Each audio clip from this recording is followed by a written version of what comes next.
Bienvenidos.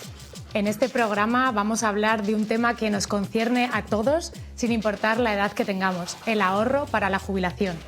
A medida que envejecemos, la jubilación se convierte en una realidad cada vez más cercana y aunque a muchos les parezca que quedan muchos años, que es todavía muy lejano, según los expertos es crucial comenzar a planificar lo antes posible esta jubilación, ya que es un momento en el que disfrutar de la vida después de años de duro trabajo. Pero para hacerlo sin preocupaciones financieras es fundamental contar con un buen plan de ahorro. Hoy vamos a descubrir las diferentes alternativas de ahorro que existen en el mercado. Y más allá de los conocidos como planes individuales de pensiones, existen muchas otras alternativas. Así que si estás pensando en tu futuro y quieres asegurarte una jubilación tranquila y sin sobresaltos, este programa es para ti. Y para conocer las diferentes alternativas de ahorro que existen y así poder elegir la opción que mejor se ajuste a tus necesidades y recursos, contamos con Virginia Calderón, subdirectora de Desarrollo de Negocio Vida Individual en Mapfre. Muchas gracias por venir. Gracias, buenas tardes. Francisco Jiménez Bosch, él es director general de Seguros de Santander España. Gracias por venir. Muy bien, muchas gracias. Buenas tardes. También está con nosotros Miguel Ángel García, él es economista e investigador asociado de la Fundación de Estudios de Economía Aplicada, FEDEA, también analista senior en la IREF y profesor de Economía Aplicada en la Universidad Rey Juan Carlos de Madrid. Muchas gracias por venir. Muchas gracias por vuestra invitación. Y bueno, también tenemos con nosotros en remoto a otro de nuestros expertos, a Fernando Martínez Cue. Él es asesor estratégico en pensiones, previsión social empresarial, beneficios para empleados y riesgos personales. Es además socio de Loris y socio fundador de Martínez Cue y Asociados. Bienvenido. Gracias, Marta. Gracias por la invitación. Y antes de entrar en materia, vamos a salir a la calle para descubrir el nivel de conocimiento del que partimos. Veámoslo juntos en este vídeo. Hemos salido a la calle para saber si los españoles se preparan para la jubilación, para conocer si creen que la pensión pública será suficiente y para saber si conocen los diferentes productos de ahorro que existen. ¿Cree que su pensión pública va a ser suficiente para mantener el nivel de vida que lleva actualmente? Cuando llegue, creo que no. Complejo. ¿Y se ha planteado algún tipo de complemento? Sí, tengo un plan de pensiones aparte, sí. No, de momento no. Pero bueno, no lo descarto en un futuro. Yo desde que me compré la casa ya por el 2015 me hice un plan de pensiones. Y si te digo cuál es la diferencia entre un plan de pensiones individual y un plan de previsión asegurados. No sabría. Yo con todos estos mundos me pierdo. ¿Y qué factores considera usted más importantes a la hora de tomar o de coger uno u otro? O sea, ¿cuál? La estabilidad, el no tener altibajos. Tener una capacidad de ahorro, pero que luego tú puedas disponer de ella de la forma que tú quieras. ¿A qué fuente de información recurre? A los profesionales directamente. Pues mira, aseguradoras y bancos. Pues ya hemos visto, la gran mayoría de entrevistados teme no tener una pensión pública suficiente y considera importante ahorrar de cara a la jubilación. Ahora bien, no conocen todos los productos y posibilidades existentes para hacerlo. Y como hemos podido comprobar, existe muchísimo desconocimiento sobre este tema, pero para eso estamos nosotros hoy aquí, tanto para concienciar de la importancia de prepararse para poder disfrutar de nuestra jubilación sin preocupaciones, como para conocer las diferentes alternativas que hay a esa pensión pública, que puedan complementarla, además que estén a nuestro alcance.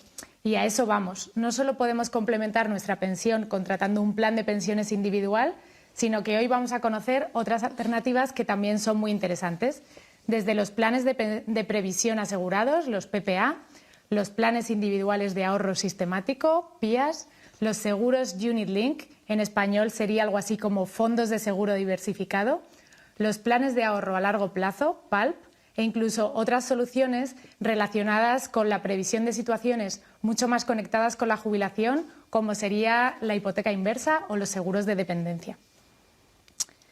Y empezamos contigo, Francisco, de Santander.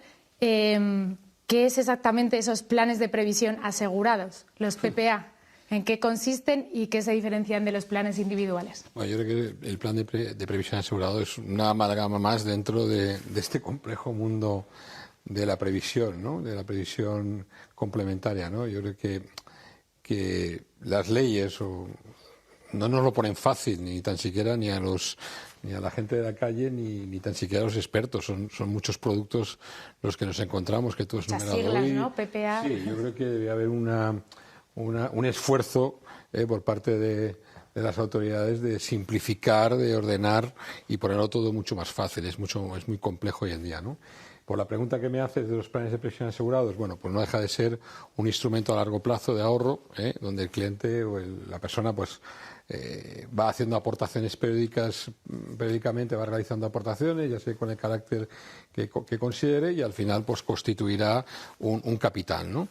Lo que tiene es un tipo de interés. Lo que diferencia este producto de los planes de pensiones es que tiene un tipo de interés garantizado, ¿vale? Es decir, el cliente ya está contratando con esa aportación un tipo de interés, con lo cual la aportación va generando intereses y al final del periodo pues tendrá un capital constituido en base a las aportaciones y al tipo de interés que tenga garantizado, ¿no? Con lo cual la principal diferencia con el plan de pensiones, con los PPIs, con los planes de pensiones individuales, es que el plan de pensiones individual no está garantizado, las aportaciones no están garantizadas, y en el caso del plan de pensiones asegurado sí está garantizado, ¿no?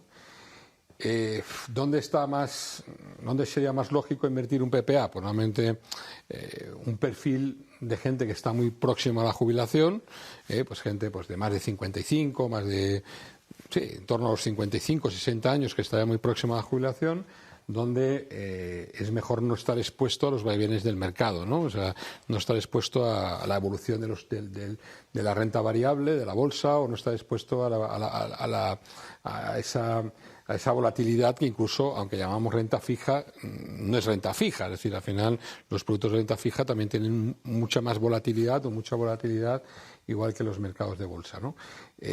Con lo cual, cuanto más cercano a la jubilación estés, más estabilidad necesitas y mejor es ese PPA, ¿no? Otra tipología de perfil, pues gente, pues que tenga un nivel financiero muy bajo, ¿no? Es decir, gente que no entienda absolutamente nada y que quizás es mejor que no esté expuesto tampoco a esos vaivenes que no va a entender, ¿no?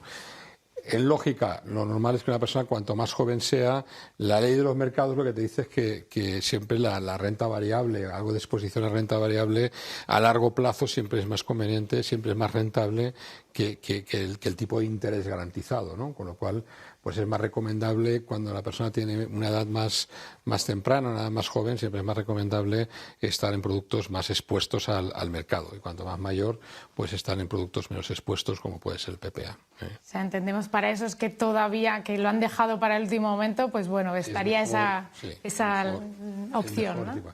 También es verdad que aquí se puede ahorrar con todo tipo de activos, es decir, se puede ahorrar con PPA, se puede ahorrar con el SIAL que has comentado, con los PIAs, con los Unilink, e incluso también se puede ahorrar con los propios inmuebles, también se puede ahorrar. Lo importante es ahorrar. Uh-huh. Luego iremos con eso porque Virginia de Mapfre también pues vamos a hablar de los planes individuales de ahorro sistemático, los PIAs. ¿Cuáles son sus ventajas y qué inconvenientes tiene?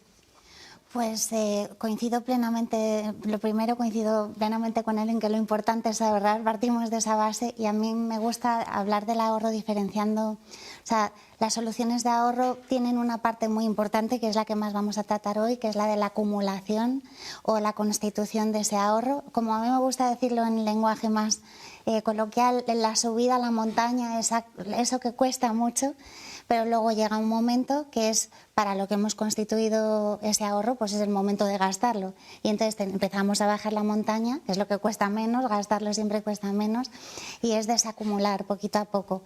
Pero ahí las soluciones de ahorro intervienen también mucho, que tocaremos también luego el tema de rentas, etcétera. Pero los PIAs o planes individuales de ahorro sistemático son una solución más de ahorro para ir ahorrando capital de manera diferida en el tiempo, a un plazo, y donde la principal diferencia respecto a los planes de pensiones o los planes de pensiones asegurados o garantizados, los PPAs, es que la ventaja fiscal que tienen no está en el momento de hacer el ahorro, del momento presente, de cuando el ahorrador hace la aportación, sino cuando lo va a percibir el día de mañana. Cuando se crea esta figura fue en la reforma del año 2007, el legislador un poco lo que busca con esto es que se constituya o fomentar, incentivar el ahorro para complementar el día de mañana las pensiones públicas, porque todos somos muy conscientes de que esto es un problema cada vez más acuciado, ¿no? Y nos preocupa a todos. Entonces, para hacer que ese ahorro lo tenga el día de mañana y lo cobre en forma de renta vitalicia, forma esta figura en la cual dice, si cumples con unos mínimos que vamos a marcar, que es que no ahorres más de 8.000 euros al año, que todo el ahorro que hayas acumulado a lo largo del tiempo no supere los 240.000 euros y que tu plan de ahorro dure mínimo 5 años, por lo tanto estamos hablando pues de cualquier rango de edad, empezar cuanto antes mejor, pero pueden ser también personas más próximas a la jubilación. Pues si a la hora de cobrarlo lo cobras en forma de renta vitalicia, que es lo que de alguna manera complementa las pensiones y a todos nos interesa, todo ese rendimiento que has generado no va a tributar. Entonces, eso es una ventaja fiscal importantísima, porque ese ahorro a lo largo del tiempo ha generado muchos intereses que tributan dependiendo el volumen, ¿no?, a un tipo de retención elevado. Entonces, no va a tener esa tributación, va a ser tributación cero, independientemente y aparte de la fiscalidad que tienen las rentas luego después. Y ahora vamos a escuchar a los expertos, ¿no? En España tenemos la posibilidad de tener 3 pilares de ahorro para la jubilación. Cuéntanos un poco más, Miguel Ángel. Bueno, un sistema de pensiones es un elemento básico dentro de una sociedad avanzada, porque es la que va a permitir disponer de una renta de sustitución cuando se acabe la vida laboral activa. Por lo tanto, es algo que es deseable el disponer de ello, porque va a generar una mejor calidad de vida. Precisamente por eso hay que planificarlo desde mucho antes, porque la mayor parte de las personas cuando somos jóvenes pues tenemos una miopía respecto a lo que nos va a suceder dentro de muchos años y es difícil que ahorremos y dedicamos una parte de nuestra renta a algo que pensamos que va a tardar bastante en llegar. Las organizaciones internacionales y los expertos aconsejan tener un sistema con 3 pilares. Un pilar público, primero, que puede ser de reparto o de carácter universal, con una pensión única para todo el mundo.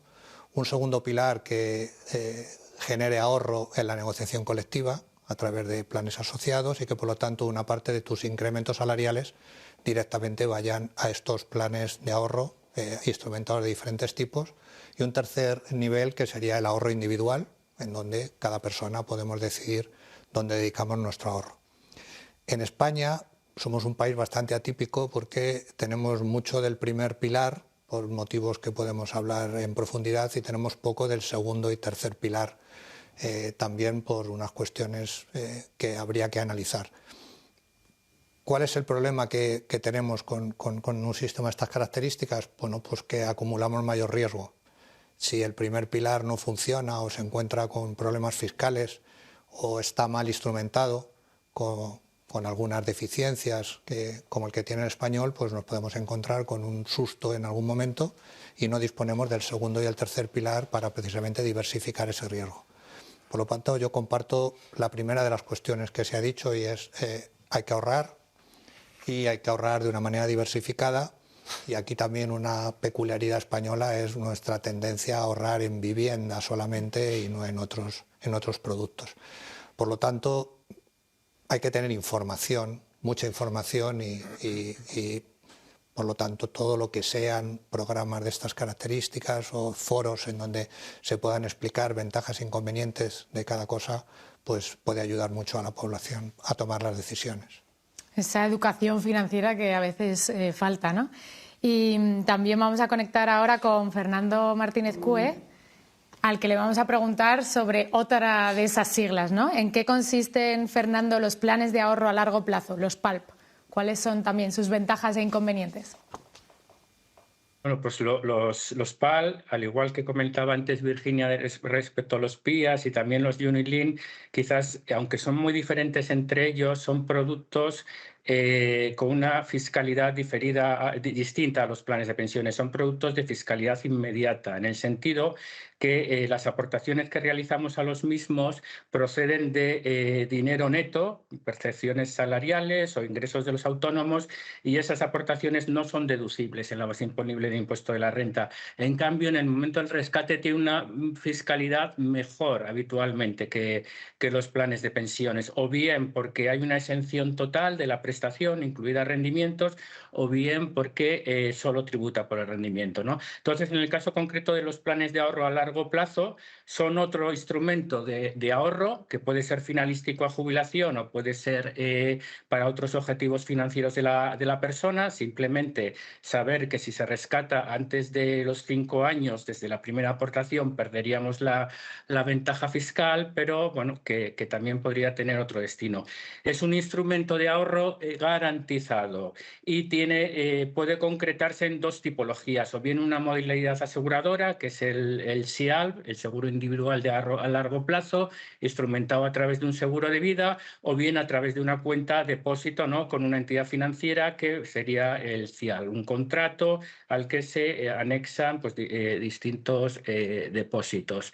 ¿Qué características tiene? Pues por un lado, es un producto garantizado. La norma ya nos dice que como mínimo el 85% de lo puesto, del capital aportado, ha de devolverse a vencimiento, sin perjuicio de que en el momento, si se rescata, se dispone anticipadamente, pues se pueda disponer de un menor valor por las circunstancias del mercado. Además, tiene una fiscalidad interesante porque si no aportamos más de 5.000 euros anuales y desde la primera aportación hasta el momento de la disposición han transcurrido 5 años o más, estarán exentos los rendimientos positivos generados, ¿no?, la plusvalía generada, que nos integrará en la base imponible del ahorro como rendimiento de capital mobiliario, sino que estará exento.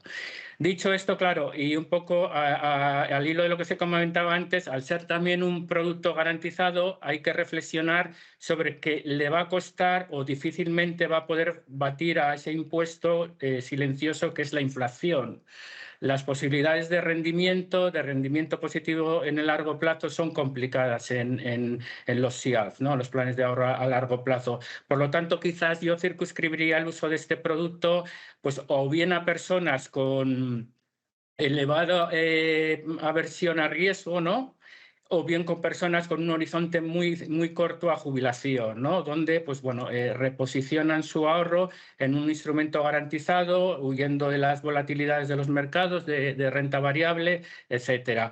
Pero sabiendo que, pues, bueno, que digamos, la perspectiva de rentabilidades es muy modesta, ¿no? También, como se ha comentado antes, la aversión al riesgo y la tolerancia al riesgo no va únicamente ligada al horizonte temporal del objetivo financiero, a cuánto me queda para la jubilación. También aspectos como el perfil personal, el conocimiento que tengo de los productos, la educación financiera que tengo, experiencias pasadas, etcétera, ¿no? Entonces, quizás pueda ser un buen instrumento alternativo a planes de pensiones por su diferente fiscalidad, y también un instrumento interesante para personas cercanas a jubilación, pero con esas reservas en cuanto a, digamos, la dificultad de obtener un retorno de la inversión adecuado.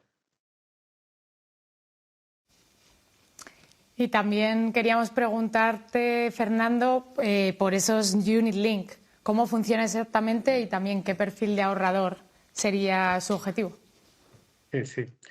Quizás yo sea, bueno, una persona, digamos, que ve con muy buenos ojos los Unit Link como instrumento de ahorro finalístico a jubilación. Al final, el Unit Link también es un seguro de vida, normalmente un seguro de vida mixto, que cubre tanto la jubilación, la supervivencia, como las causas de riesgo biométrico, el fallecimiento y la invalidez, y que las características que tiene es que el tomador del seguro, la persona contratante, asume el riesgo de la inversión. El riesgo de la inversión no queda en la aseguradora, sino que en el contratante, y por lo tanto esto permite estrategias de inversión más más arriesgadas, con más potencial de retorno en el medio plazo. Entonces, en los Unit Link, normalmente, cuando hablamos de Unit Link para particulares, las opciones que nos están dando las aseguradoras o bien es de elegir entre un número determinado de fondos de inversión, o quizás, si no tenemos una familiaridad con los productos, también tenemos las opciones de elegir entre cestas de fondos de inversión, ¿no?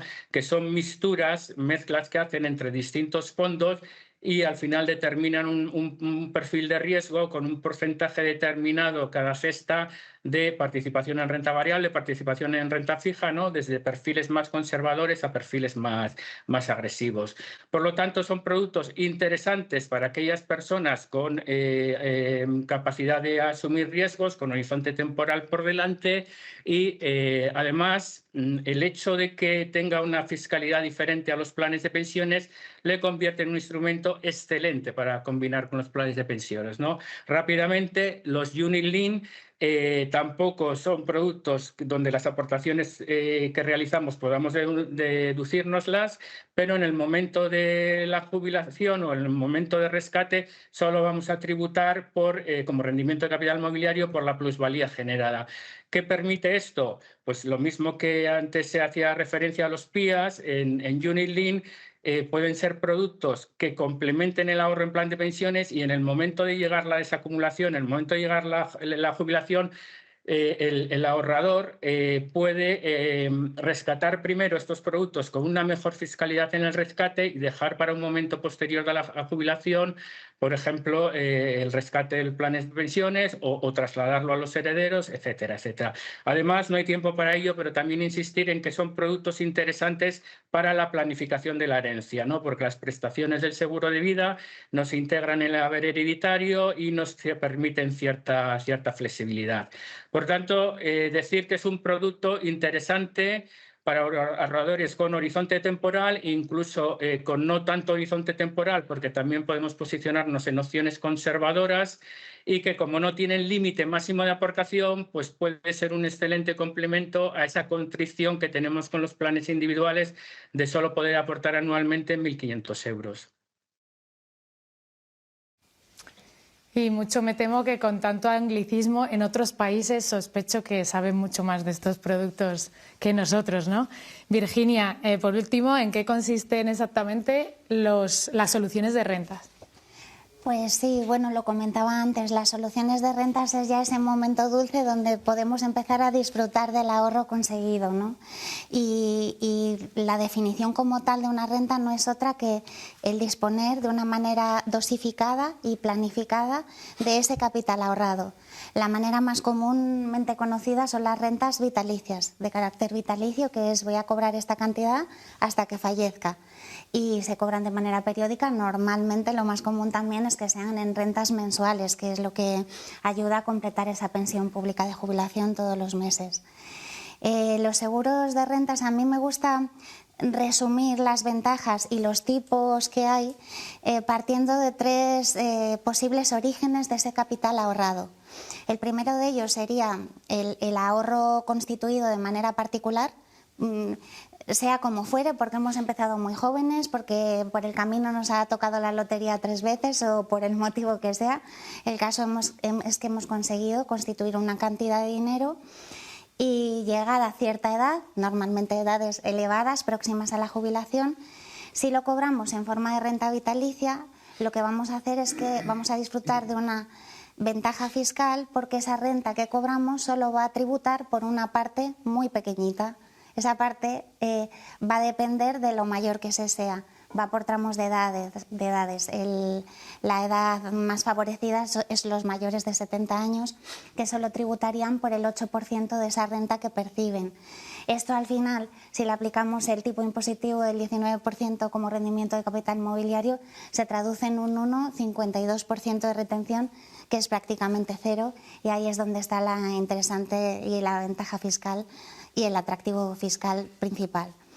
El segundo de los posibles orígenes, y lo hemos comentado antes, es que muchos ahorradores, y particularmente en nuestro país, se consideran ahorradores como tal por tener inmuebles, por tener patrimonio, y ahorramos y tenemos en vivienda.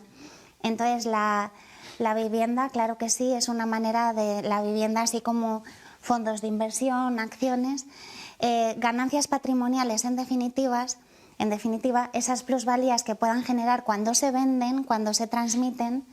Si la persona es mayor de 65 años, pues también el sistema les otorga, en este caso yo lo llamo una doble ventaja fiscal, porque si esa cantidad que está vendiendo el que está vendiendo el inmueble, el patrimonio, la destina a una renta vitalicia para cobrarla, todo el rendimiento que haya generado no va a tributar, en ese caso cero, con unos máximos, ¿vale? Existen unos máximos, 240.000 euros como máximo. Y doble ventaja fiscal, ¿por qué? Porque a su vez esa renta que constituye pues contará con esa exención que comentaba en el primer caso. Entonces, doble motivo, mayor ventaja. Como digo, hay unos mínimos. Máximo esa exención puede ser de 240.000 euros y otro de los requisitos es que la renta que se constituya consuma una parte de capital, mínimo un 5% por año. Esto se hace para que de alguna manera la renta no sea un producto comparable a un depósito, una renta que no consume nada de capital, pues al final solo está pagando mediante esa renta los intereses al ahorrador, pero el dinero no se consume, el dinero se preserva para sus herederos, hijos, beneficiarios. Entonces, de alguna manera con esto lo que se obliga es a que nos gastemos el dinero realmente con ese mínimo del 5%. ¿Para qué? Para complementar aún más las pensiones. Y luego el tercero y último de los orígenes, también importantísimo en nuestro país, es cuando el ahorro viene del plan de pensiones. Bueno, y cuando digo plan de pensiones digo también PPAs. ¿Por qué? En este caso es distinto, porque cuando empezamos a cobrar el plan de pensiones lo cobramos como un rendimiento de trabajo. Esa, al final, la contrapartida que tiene el que durante todos los años de ahorro en el plan yo ya me haya podido reducir mis aportaciones en base imponible, pues el día que lo cobras, pues es un rendimiento de trabajo todo de golpe. Y eso en cantidades altas y notorias va a escala de gravamen de IRPF, ejemplo por un importe superior a 60.000 euros, que hoy día el ahorro en un plan de pensiones, pues bueno, no todos a lo mejor tenemos la suerte de tenerlo todavía, o algunos sí, otros mucho más, pero 60.000 euros de golpe en la retención o en los rendimientos de trabajo de ese año pueden suponer un 47% de retención, al final un 47% a restar de ese dinero que hemos ahorrado con el sudor de nuestro trabajo y con nuestro esfuerzo. Entonces, la única manera de mitigar eso es dosificar el cobro de ese ahorro y digamos que partirlo en trocitos. Yo lo digo así en un lenguaje muy mundano, pero para que se me entienda, al final, si en vez de cobrar los 60.000 euros de golpe, lo cobramos de poquito a poco durante toda la vida o en un plazo concreto durante 10 años o durante 15 años, lo que hacemos es que ese impacto en el IRPF de ese año es mucho menor y al final la retención será menor y con ello menos restaremos al capital ahorrado.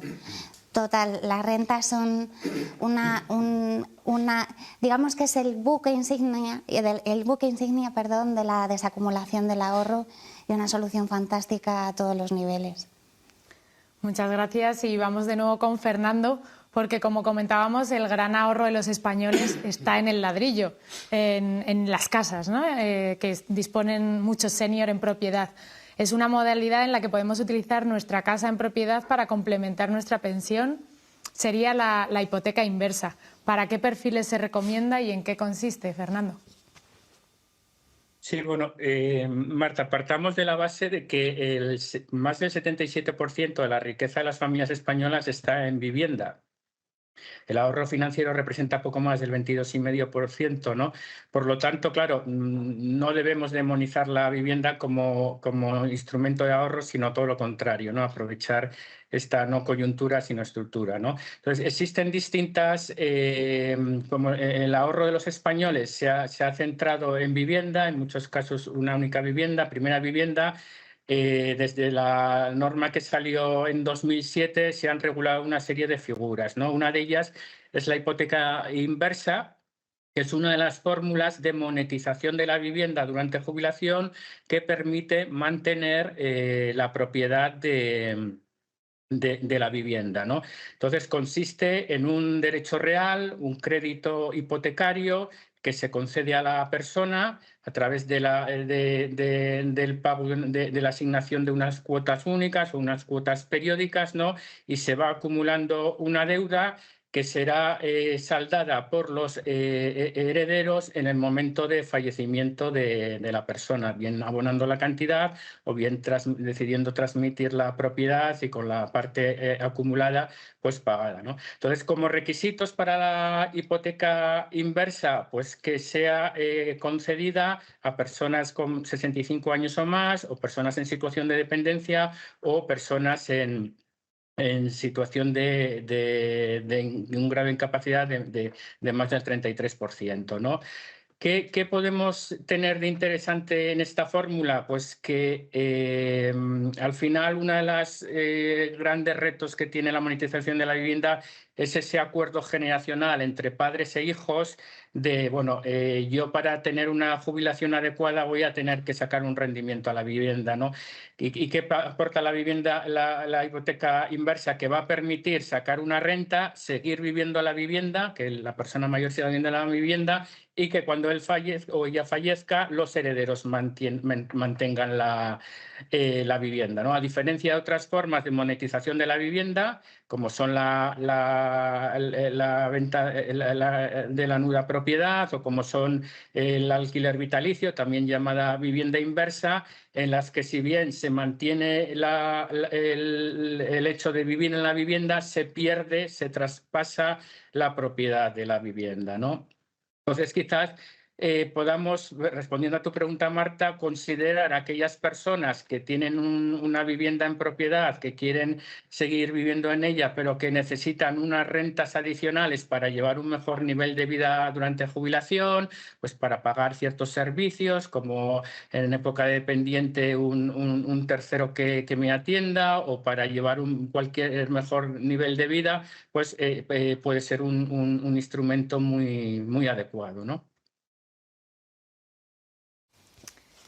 Y ya por último, Francisco, vamos con esa última fórmula, ¿no? Los seguros de dependencia. Y es que el aumento de la esperanza de vida pues hace replantearse un poco esas fórmulas de ahorro de cara a la jubilación, como lo que comentaba Fernando, de contratar a lo mejor servicios de cuidados al final de nuestra vida. ¿Cómo funcionan exactamente estos seguros de dependencia? El seguro de dependencia es algo menos común en el mercado español. Yo creo que poco a poco irá extendiéndose y vamos a tratar de explicarlo fácil. Tú cuando llegas a la jubilación, pues normalmente lo que tiras es del plan de pensiones, que tienes un plan de pensiones o instrumento de previsión que has contratado, que has ido aportando, llegas el momento de la jubilación y, como comentaba Virginia, pues lo cobras, ¿no? Lo cobras en forma de capital, lo cobras en forma de renta. Hay una posterior fase, más adelante normalmente, que es que te puedes quedar en dependencia, ¿vale? ¿Dependencia qué significa? Pues que de ciertas funciones vitales que tenemos las personas hay un número de esas funciones que no podemos autónomamente ejecutar, ¿no? Pues puede ser pues que no necesito a alguien que me ayude a comer, o necesito a alguien que me ayude a asearme, o alguien que me ayude a hacer las necesidades, en fin, una serie de funciones vitales que cuando hay X número de funciones vitales, pues se considera que es una dependencia severa o es una gran dependencia, ¿no?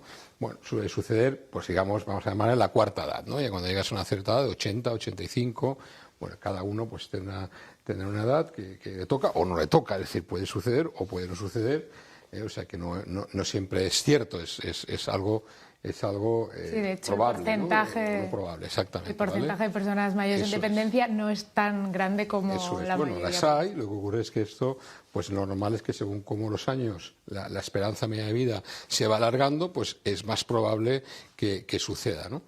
En ese caso, pues puedes haber contratado un seguro, existen seguros de dependencia, que sueles ir pagando periódicamente una prima, es como un seguro de vida, exactamente igual que un seguro de vida, lo único es que pagas por que suceda, o sea, pagas una prima que cobrarás un capital o una renta en caso de que suceda ese hecho asegurado, ¿no?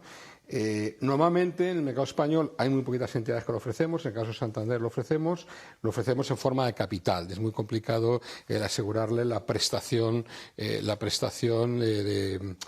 digamos, de tener unas personas que la atiendan y demás, ¿no? Entonces lo que le haces es que le pagas una renta periódica a partir que se le diagnostica esa dependencia, le pagas una renta hasta que fallezca, digamos que es una especie de ayuda. Lo que pasa es que ya tiene que contratarse esas ayudas, esas personas que le puedan atender, y ya se lo tiene que contratar él, ¿no? Lo puedes unir justo con la hipoteca inversa, es decir, en ese momento que cumples 80, 85, 75 años, que tienes ese hecho causante de la dependencia, que normalmente el plan de pensiones pues no es suficiente, o bien las cobran en forma de capital, o bien las cobran en forma de renta, pero esa renta que cobras más lo que cobra la seguridad social no es suficiente para llegar. Pues bueno, si has contratado el seguro, fenomenal, porque probablemente te complementará y podrás el buscar con ese importe de esas 3 pensiones, por decirlo de una manera, podrás pagarte esa ayuda. La otra alternativa es lo que estábamos hablando, es la hipoteca inversa, ¿no? En ese momento, una manera de monetizar, como comentaba Fernando, una manera de decir, oye, pues con mi casa voy a tratar de hacer una hipoteca inversa que tenga una pensión complementaria a las otras pensiones que tenga para pagarme ese servicio que necesito, ¿no? ¿Y para estos seguros de dependencia hay algún límite mínimo o máximo de edad? A ver, aquí no. Normalmente, hombre, claro, con 80 años no lo puedes contratar. Normalmente suele ser la contratación justo hasta ahí, ¿no? Hasta los 80, 75 años, depende de cada entidad, ¿no? Hay muy poquitas entidades que lo ofrecen en España.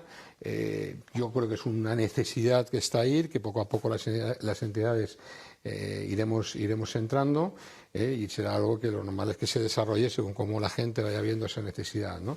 En España también es una sociedad donde hay una red familiar muy importante, que históricamente ha funcionado, pero los nuevos modelos de unidades familiares, el nuevo modelo de sociedad, pues va a ir haciendo que cada vez esa red familiar es menor, ¿no? Y cada vez más esa necesidad en el momento de la dependencia de que la familia ya no está tan cerca, que no está que se ha roto históricamente esa red, ¿no? familiar, pues hará que cada vez más la gente vaya buscando más esos seguros, ¿no? Uh-huh. Y Miguel Ángel, comentabas antes que la falta de ahorro privado para la jubilación en España es un hecho, y qué problemas a futuro plantea que el pilar número 2 y número 3 no sean tan grandes como deberían, es decir, los planes de pensiones de empresa y los planes individuales. Bueno, habría que analizar por qué no funcionan. Yo creo que hay varias causas. Una de ellas es que los salarios en España no son excesivamente elevados, pero también que las cotizaciones sociales que se pagan por el primer pilar también son muy altas. Entonces eso hace que haya un desincentivo tanto por parte de las empresas como por parte de los trabajadores por desarrollar el pilar segundo, y queda menos ahorro para el pilar tercero, que además se dirige básicamente hacia la vivienda.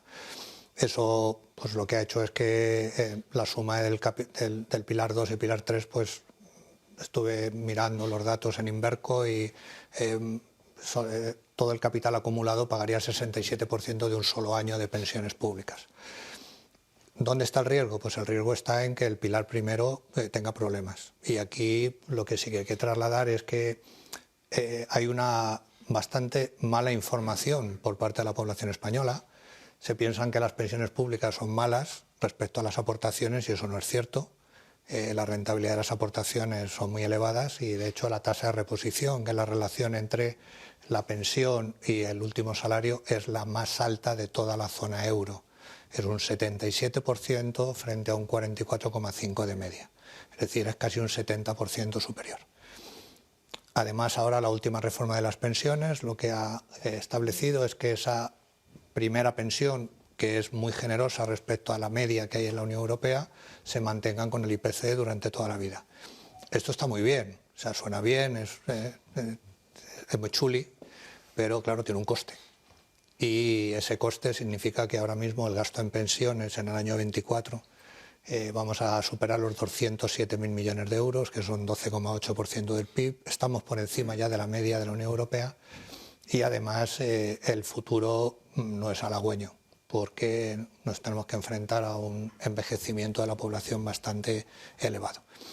Por lo tanto, depender solo del primer pilar una crisis fiscal podría poner en duda o podría poner en un brete el pagar estas prestaciones, como sucedió en la crisis del año 2010 en el caso de Grecia y Portugal, y eso sería una reducción muy abrupta y muy traumática de unas prestaciones que ahora pues se consideran correctas. Ese es el principal riesgo y, por lo tanto, lo lógico sería diversificar, buscar cuáles son los equilibrios entre este primer pilar con el segundo y el tercero, incluido unas cotizaciones sociales que no solamente no está pensado que se reduzcan, sino que está pensado que aumenten con una serie de medidas que se han incluido dentro de la reforma aprobada en el año 2022. Por lo tanto, muy atractivo el pilar primero, pero con un riesgo, y ese riesgo hay que trasladárselo también a la sociedad. Y un elemento, desde mi punto de vista, muy importante, y es que hay una pérdida de equidad entre generaciones. Si nosotros, para mantener unas tasas de reposiciones muy elevadas, vamos a exigir a las siguientes generaciones que paguen más, lo que significa es que su renta neta va a disminuir, además de que va a afectar sobre el empleo. Es decir, que les estamos diciendo que disminuyan su nivel de vida para poder mantener el nivel de vida de los que nos vamos a jubilar en la generación del baby boom, que además es la más abundante de la historia. Esta foto es muy desequilibrada y, por lo tanto, habría que pensar sobre ella, hay que informar sobre ella y tomar las decisiones oportunas, pero con el pleno conocimiento por parte de la sociedad. Pues nos quedamos con eso, y para finalizar, una pregunta para todos. A la hora de elegir alguna de las alternativas que hemos estado explicando en este programa, ¿qué deberíamos tener en cuenta y qué recomendaciones harían a nuestra audiencia? Unas respuestas breves. Empezamos por Fernando Martínez Cue. Adelante. Sí, Marta, yo quizás antes de elegir producto recomendaría ponerse en manos de un experto, preferiblemente un asesor independiente, un asesor financiero, un corredor de seguros, también, por supuesto, los agentes exclusivos de compañías de seguros, aunque en ese caso, bueno, digamos, van a ofrecer la gama de productos de la compañía de la que son agentes, ¿no? Pero un asesor experto va, en primer lugar, a ayudar al cliente a saber determinar cuál es el nivel de ahorro que tiene que hacer para su jubilación, ¿no? Para llegar a ese objetivo de ingresos durante la jubilación que le permita llevar el nivel de vida que quisiera llevar, ¿no? Considerando tanto la pensión pública, la pensión complementaria del sistema de empleo, aquellos que tengan un plan de empleo en su empresa o aquellos autónomos que hayan ahorrado en planes simplificados, y el ahorro en productos individuales, ¿no? Y para eso hay que hacer proyecciones, ¿no? Y también determinar si con ese objetivo de ingresos a jubilación, con lo que estamos haciendo actualmente, con el nivel de ahorro que está llevando la persona, va a ser suficiente o si existe una brecha de ingresos, y en ese caso el ahorro necesario que necesitaría la persona, ¿dónde buscarlo dentro de la economía personal, dentro de la economía particular? ¿Qué prácticas de ahorro?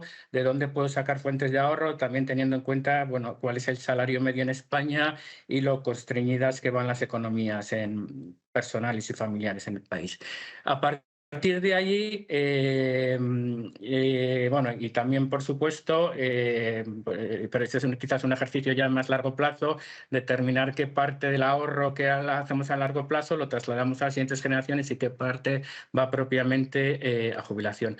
A partir de ahí, sí, elegir productos, ¿no? Pues, ¿qué debería tener en cuenta la persona? Por un lado, si va a tener o no posibles necesidades de liquidez en el corto y medio plazo, porque si es posible que necesite para ciertas cosas el ahorro, pues quizás hay productos que son más líquidos, ¿no? Como los Unilink, como los PIAs, como los planes de ahorro a largo plazo, ¿no? Aunque puedan tener ciertas penalizaciones fiscales hacer la liquidez, pero son más líquidos que los planes de pensiones, ¿no? Y pese a que los planes de pensiones, a partir de 1 de enero de 2025, introducen una nueva causa de liquidez, que es la posibilidad de rescate de aportaciones que tengan más de 10 años de antigüedad, o de derechos económicos correspondientes a aportaciones con más años de 10 años de antigüedad. Luego, ¿qué más cosas habría que valorar? Pues el nivel de ingresos que tengo durante la vida activa y el nivel de ingresos expirado durante la jubilación. Si yo soy una persona de rentas altas, es normal que me interese aportar a planes de pensiones durante la vida activa, ¿no? Porque esa posibilidad de reducirme en el IRPF las aportaciones realizadas va a tener un impacto mayor, ¿no? Porque van a actuar sobre el tipo marginal mío en la escala de gravamen y va a producir un mayor ahorro que la presión fiscal que voy a tener cuando me jubile, ¿no? Porque pasaré a cobrar una pensión que es netamente inferior a mi salario, si mi salario ha sido pues alto, ¿no? Superior, por ejemplo, a la base máxima de cotización. Por lo tanto, ese sería un elemento. También hay que tener en cuenta el nivel de ahorro. O sea, si necesito al menos ahorrar anualmente 2.000 o 3.000 euros o más, está claro que con un plan de pensiones individual no voy a llegar. Tengo el límite de 1.500 euros. Tendré que ir a fórmulas alternativas, ¿no? También tendría en cuenta eso, la diversificación, tanto para la diversificación en el riesgo de inversión como por planificar la desacumulación, ¿no? Que se comentaba antes, ¿no? Llegado el momento de jubilación, poder tener productos de fiscalidad inmediata donde o bien no voy a tributar, porque hasta los rendimientos están exentos, o bien solo voy a tributar por los rendimientos y dejar los planes de pensiones que van a la base imponible general y que va todo como rendimientos de trabajo, salvo ciertas excepciones, y que tributaré al 100%, perdón, que tributaré todo al 100% salvo ciertas excepciones, y por lo tanto quizás la combinación de productos, ¿no?, entre Unilink, PIAS con planes de pensiones me va a permitir esa mejor estrategia de desacumulación, ¿no? Y, por supuesto, el horizonte temporal es un elemento crítico para, si tengo tiempo, voy a los mercados financieros, porque aunque tenga caídas importantes de valor en crisis financieras, a largo plazo tenemos estadísticamente probada que el crecimiento de la renta variable es muy superior al de otros activos, ¿no? Por lo tanto, el largo plazo compensa las volatilidades del corto plazo. Muchas gracias, Fernando. ¿Alguna última Pues yo, en ese caso, yo mandaría varios mensajes. El haber eliminado los incentivos fiscales a largo plazo, lo que ha hecho es que en estos últimos años todo el ahorro se ha trasladado al corto plazo. Eso no es bueno. Deberían de pocos productos, y yo diría un producto, y además a largo plazo y con unas ventajas fiscales para los clientes.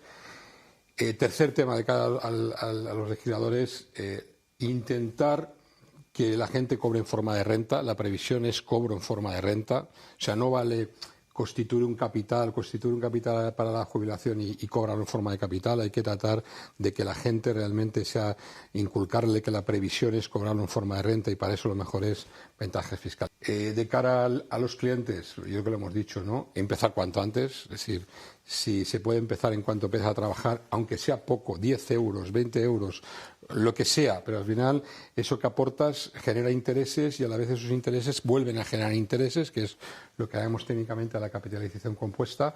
Empezar cuanto antes. Segundo, el ahorrar en inmuebles también es ahorrar. O sea, también hoy por hoy empezamos a tener instrumentos para disfrutar en vida del inmueble, es decir, poder monetizar el inmueble cuando eres mayor, y sobre todo cuanto más mayor eres, porque se te acaban los ahorros. Y de tercero, de cada las entidades financieras, a nosotros mismos, pues en estos momentos simplificar. Más que tener productos, buscar soluciones, buscar paquetizar la diversificación de cara a que el cliente lo tenga fácil, que el cliente no tenga que pensar, que se lo demos hecho y que se lo facilitemos, ¿no? Yo creo que esos son los mensajes. Bueno, y de cara al cliente, que lo cobre en forma de renta también. Es decir, que además, que cuando llegue el momento, que lo cobre en forma de renta. Es muy importante el cobrar en forma de renta, porque eso sí es previsión. Si me permites, muy resumidamente, 3 consejos más a la ciudadanía, más comunes y universales. El primero, que siempre hay un motivo por el que ahorrar, que todos tenemos que ahorrar, cuando no es para el viaje, la casa, el coche de nuestros sueños. Hay uno, y creo que después de todo lo hablado está clarísimo, que es el de ahorrar para la jubilación futura, eso está claro. Pero hay otro que, por supuesto, es indiscutible, que es el tener un colchón de cobertura para cubrir algún imprevisto. Entonces, ahorrar es síntoma de salud financiera. En segundo lugar, empezar cuanto antes, y ya lo hemos comentado, en eso vamos a coincidir todos. Empezar cuanto antes. No es necesario tener una gran cantidad de dinero. Los ahorros mensuales pueden ser desde 30 o 40 euros en cualquiera de los productos que estamos hablando. Y el tercero, la educación financiera. y la cultura, fomentar la cultura financiera desde los sistemas educativos, organismos públicos, todos, pero todos también desde nuestras casas. Para ellos hay libros para niños, se puede intentar de mil maneras. Nosotros, por ejemplo, desde nuestra Fundación Mafre tenemos unas guías que no puedo resistirme a decirlo porque la verdad que casi todo lo que hemos comentado tenemos la guía de jubilación de Fundación Mafre y la guía de monetización de la vivienda, que son muy breves y en un lenguaje muy sencillito explican todo esto que estamos hablando de una manera entendible para cualquiera, y eso es parte de la cultura financiera. Y luego ya por último, que ese lo tenemos claro, la diversificación. Ese es un mensaje más financiero, digamos, pero también entendible por cualquiera. El famoso dicho de no poner todos los huevos en la misma cesta, es que no puede ser más cierto, es que es real. El diversificar al final equilibra riesgo y equilibra y genera una expectativa de rentabilidad más alta. Y eso es totalmente necesario en un mundo en el que vivimos, donde la inflación nos juega malas pasadas y se mueve y estamos en un momento de inflación más controlada, no venimos de puntas del 10%, ahora estamos allá al 2 y pico, pero hay que combatir esa inflación con productos que superen ese IPC. Y para ello no lo vamos a conseguir con rentabilidades fijas, con depósitos, teniendo el dinero en efectivo o debajo del colchón, en resumen. Gracias. Y Miguel Ángel, una última recomendación, pero también aprovecho para hacer la última pregunta, que ya lo hemos comentado un poco previamente, ¿no? Pero ese efecto de la jubilación del baby boom y la importancia de la previsión en relación a todo ello. En mi opinión, el sistema de pensiones actual, con la distribución que tiene, no es el óptimo, porque ha cambiado mucho la sociedad y, sin embargo, sigue siendo un sistema de pensiones de hace muchísimo tiempo. Y una de las principales características que tenemos es el envejecimiento de la población. Para que se vea la importancia que tiene, desde el año 75 hasta ahora, la esperanza de vida ha aumentado 6 años y se espera que aumente otros 3 años y medio hasta el año 2050. Si a eso le sumamos la generación del baby boom, que se tiene que jubilar antes del año 2050 también, nos encontramos con que va a haber más de un 50% más de pensiones a pagar por el sistema público hasta el año 2048.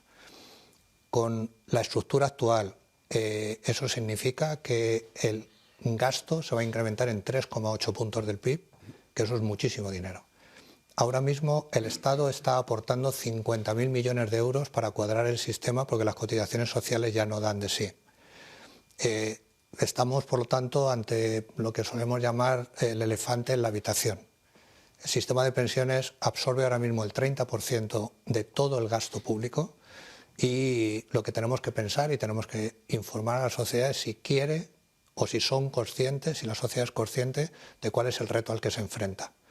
Por lo tanto, desde mi punto de vista, habría que repensar la última reforma de pensiones, habría que hacerla mucho más equilibrada, con un reparto de las cargas y de las ventajas entre generaciones más equilibrada y constituir un sistema de pensiones que fuera más equilibrado, valga la redundancia, en donde tuviera menos incertidumbre, por lo tanto mayor certeza y mayores posibilidades de que toda la población pueda acceder a unas prestaciones suficientes, pero también que sean sostenibles financieramente y que no se trasladen las cargas a las generaciones futuras. Por tanto, es un reto enorme de la sociedad española y estamos en un contexto de, en mi opinión, mala información o información insuficiente sobre este tema. Yo, Marta, si me permites, hay un tema que ha comentado él. Para reflexionar, es importante la reflexión, es una persona que se jubila hoy con 63 años va a vivir probablemente en torno a 25 años más en media, ¿vale? 25, incluso probablemente más, ¿vale? 25 años son muchos años y muchos de esos años con un estado físico muy bueno para poder disfrutar y otros años probablemente pues con un estado peor, pero que probablemente se va cronificando muchas enfermedades, con lo cual con estado peor, pero muchos años más, ¿no? Con dinero, con ahorros, se vive mucho mejor a los 63 años, esos 25 años, que sin dinero, ¿no? Nuestros padres o nuestros abuelos a los 63 quizás vivían 10, 15 años más, pero nosotros vamos a vivir 25, 30 años más. Entonces eso es importante. Pues con todos esos mensajes nos quedamos. Muchísimas gracias por acompañarnos y por todas sus explicaciones. En este programa hemos conocido que hay muchísimas fórmulas para complementar nuestra pensión y, lo más importante, nos hemos concienciado de la importancia de planificar cuanto antes nuestro futuro para vivir tranquilos y disfrutar de nuestra jubilación. Nada más, nos despedimos. Para seguir de cerca este y otros temas relacionados con la actualidad informativa, las pensiones y la jubilación, pueden hacerlo a través de nuestra página web, de nuestro diario 65ymas.com y en redes sociales. Muchas gracias y hasta pronto.